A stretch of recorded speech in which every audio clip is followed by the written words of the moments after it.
disebutkan oleh Al-Habib Ahmad bin Umar bin Sumaid dalam satu riwayatnya, kanu kuffar Quraisy a'tau asy-syair Hasan bin Thabit.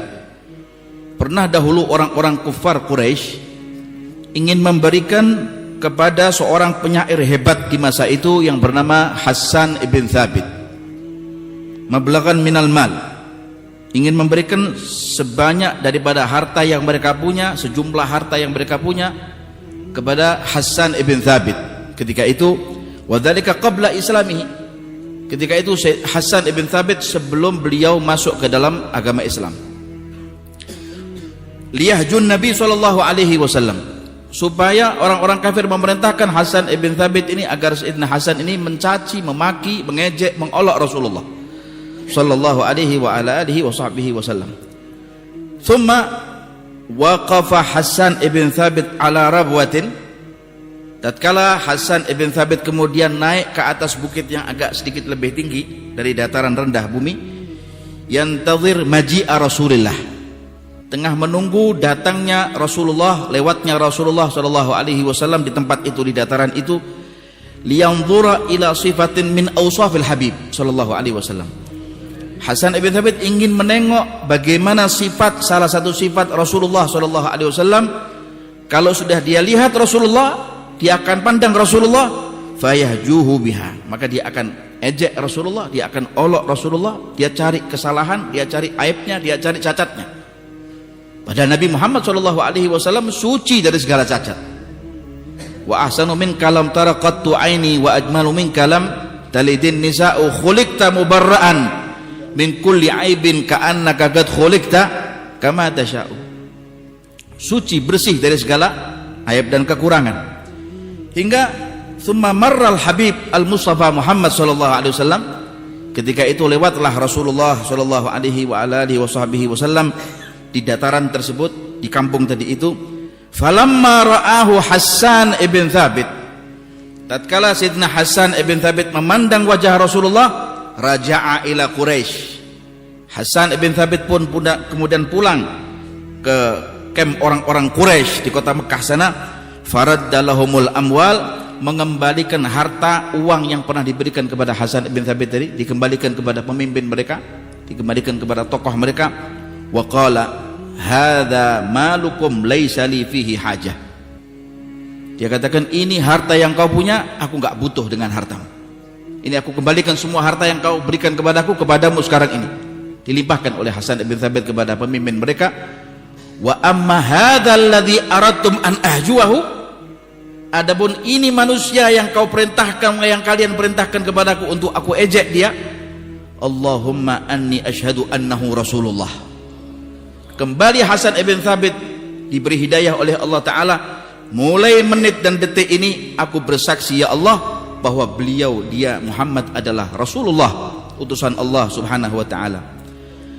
Faqalu, maka para pemimpin Quraisy pun berkata kepada Hasan ibn Thabit, madahaka, sungguh bodohnya kau wahai Hasan, dungu kau wahai Hasan, bodoh sekali kau wahai Hasan ibn Thabit.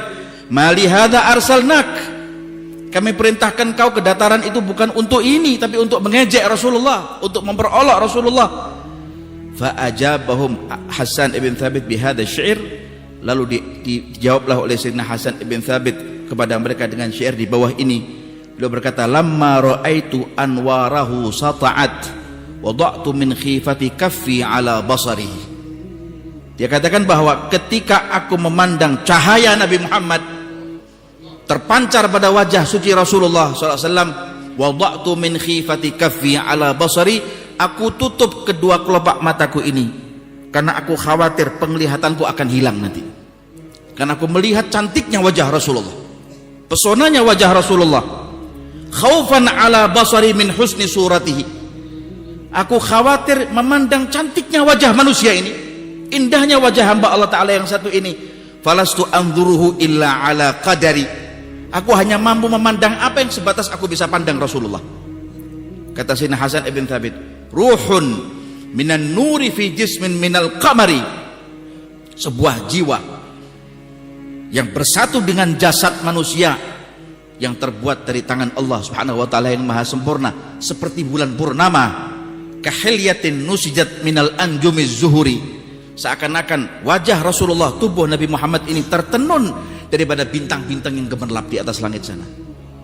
Hasan ibn Thabit sangat cinta kepada Nabi Muhammad SAW. Dia kembalikan harta semua, dia kembalikan kekayaan itu, dia cinta Rasulullah SAW. Mereka para sahabat Nabi Muhammad SAW, tidak yang kecil, tidak yang dewasa, tidak yang tua, tidak yang muda, tidak yang perempuan, tidak yang laki, hatta anak-anak kecil ketika itu, ketika mereka datang kepada Rasulullah SAW, berkata kepada Rasulullah, ya Muhammad, ya Rasulullah, aku ingin berperang jihad fi sabilillah. Maka Rasulullah SAW mengatakan, engkau belum pantas untuk memegang pedang, kau belum pantas untuk berperang melawan orang-orang kufar di medan perang sana. Lalu anak-anak kecil itu menangis, hingga akhirnya kawan-kawan mereka pun menyediakan batu yang besar, balok yang besar. Mereka pun mengangkat itu batu di hadapan Nabi Muhammad, dan mereka pun naik di atas batu tadi. Di hadapan Rasul mereka mengatakan, ya Rasulullah, kami sudah dewasa sekarang, kami sudah besar sekarang, ya Rasulullah, izinkan kami untuk berperang.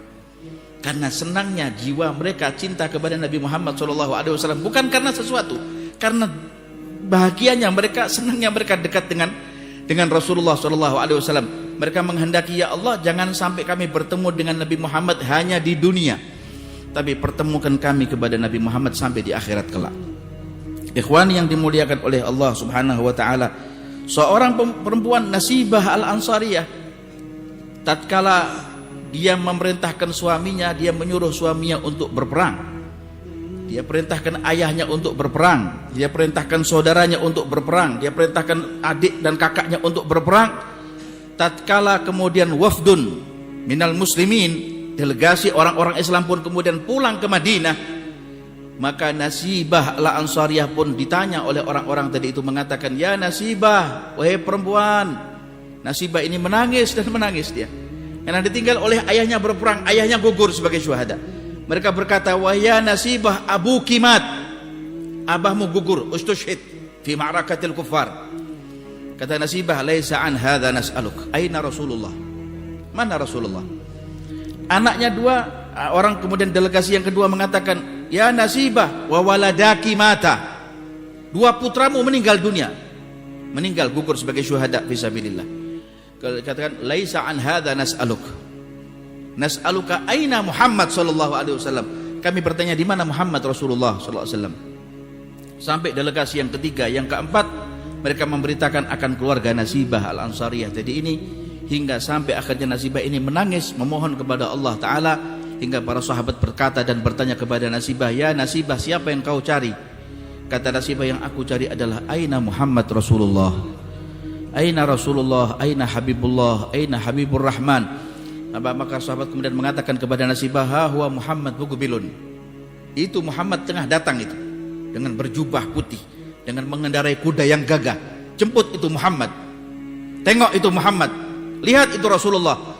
Maka pun Nasibah kemudian digendong oleh beberapa sahabat perempuannya, dan kemudian didekatkan kepada Rasulullah.